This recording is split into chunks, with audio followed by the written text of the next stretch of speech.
What up, y'all? Welcome to another edition of What's in the Box Trek. First of all, please forgive the hoodie. I'm in desperate need of a haircut. And you know what? The way things are going right now, we might need some Star Wars Sith type energy or something to get through what's going on, man. Look, we are at the stage of the season where some anonymous source pops up and blames somebody for something, right? A source that can't be named.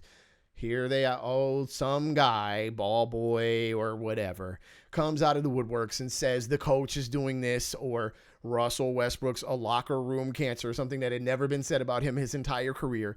Now we're here where the anonymous sources are coming out. If you're a Laker fan, and you have been as long as I have, right? I've been a Laker fan since I was born, but I was cognizant of the first championship in 1980. I can't, or 84. I can't really claim 79. I was born in 76. So as long as I've been a fan, since the Shaq and Kobe years, there was some drama during the Magic and Kareem years, but since the Shaq and Kobe years and since the Phil Jackson years, Laker fans have been really hard on coaches.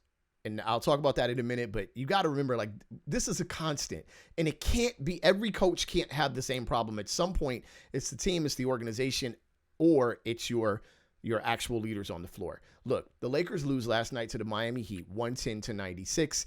You guys know the story here. 22 turnovers, 15 turnovers by the starters. 5 of those were credited to AD on poor entry passes. You probably need a point guard that gives good entry passes. Shout out to D'Lo. This is not about D'Lo particularly, but D'Lo's assist to turnover ratio is top 30 to top 50 in the league, top 30 in the league. And that's not counting the amount of possessions and opportunities. So he's probably a little bit higher. They gave up 22 points off of those 22 turnovers while only taking 6 points off of the 10 that they forced from Miami.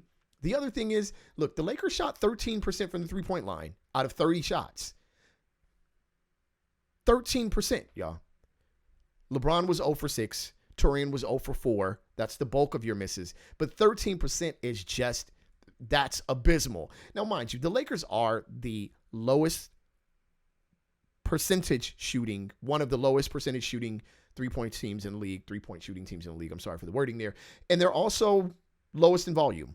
So I'm okay with a low percentage because there's a low volume. The Lakers are an in-the-paint team. They're a downhill team. And if you watch Miami, that's why they stayed in that zone, attempting to pack the paint. The Lakers ultimately broke that when the coaching staff made an excellent lineup change, which may have happened anyway because of personnel, by putting Christian Wood on the floor and forcing everybody to kind of gang rebound. Lakers won that rebound battle pretty clearly, 50-39, and kept the second chance points at bay, unusual for them as they're 27th in the league, 28th in that category.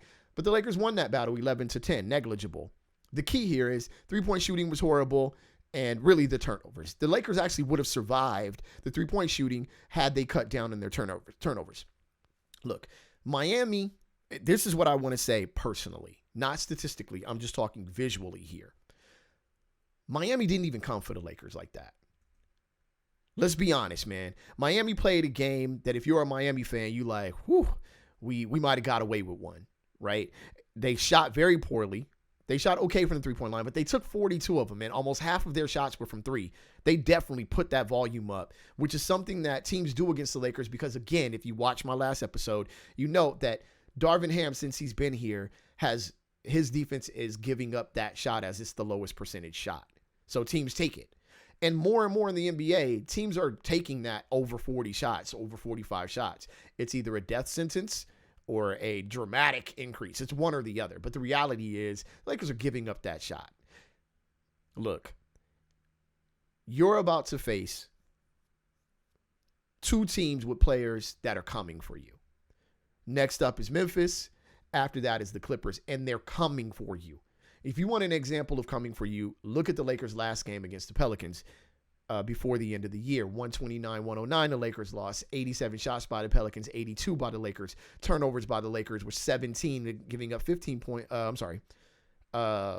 turnovers each team, but the Lakers gave up 17 points there. 3-point shooting, the Lakers actually shot well. They shot okay. Not okay.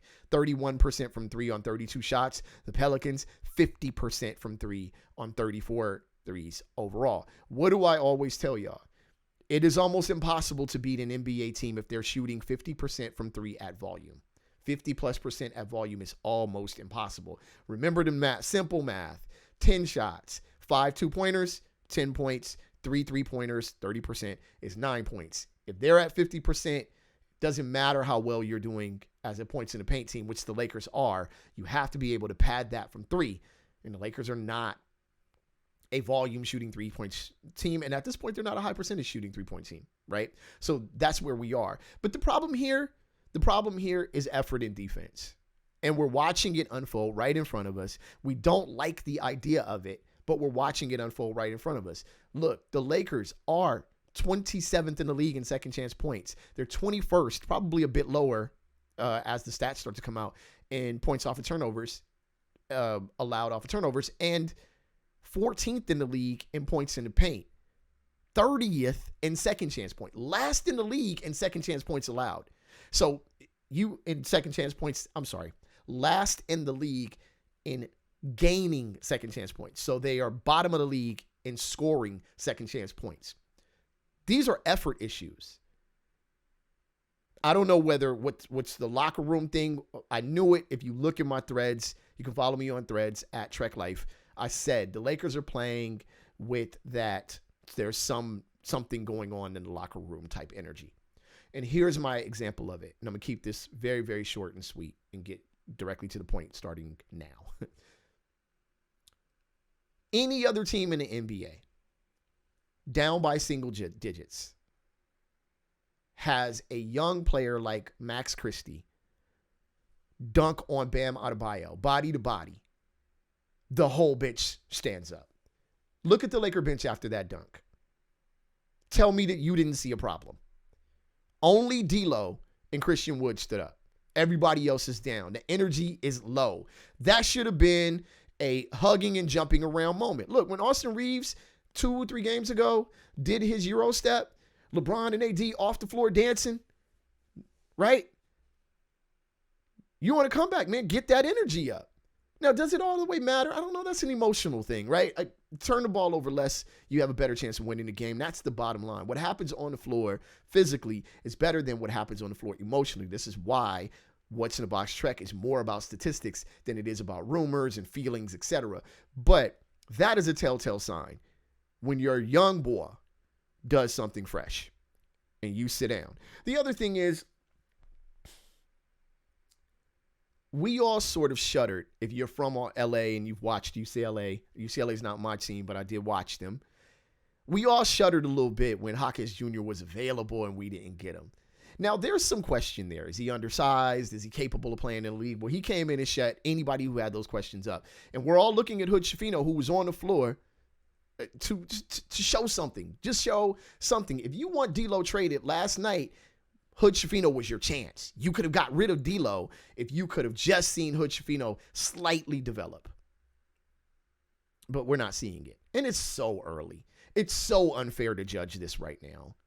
But as of right now, you had a player that probably would have made some type of helpful impact that is now with another team and looking like a legacy player, possibly, right? All of that being said, your toughest games, your most emotional games are going to be against the Clippers. The Celtics haven't really been the Lakers' rival for quite some time. I grew up in the 80s when they were real rivals. Both teams were largely irrelevant in the 90s, with the Lakers playing a little bit better in stages. And after that, I don't know. The Lakers have pretty much dominated that matchup. I'm talking championship to championship. The only matchup the fans actually super get up for is the Clippers. And there is a clear drop-off for each team after a loss. Don't get it twisted. You need to fix this tomorrow night. Because when the Clippers show up, it gets real. It gets very real. It's tough being a Laker fan, man, because there's a lot of unfair blame that goes across this and that. In the LeBron era, we blame coaches, we blame star players, everybody's been thrown under the bus. When do you look in the mirror and do like Kobe did and rise from the ashes? It's time now, Bron. And he might just be a little bit too old for that. But that's for another episode. Thank y'all for tuning in, man. This has been What's in the Box Trek. I will catch y'all next time. I'm out of here like last year.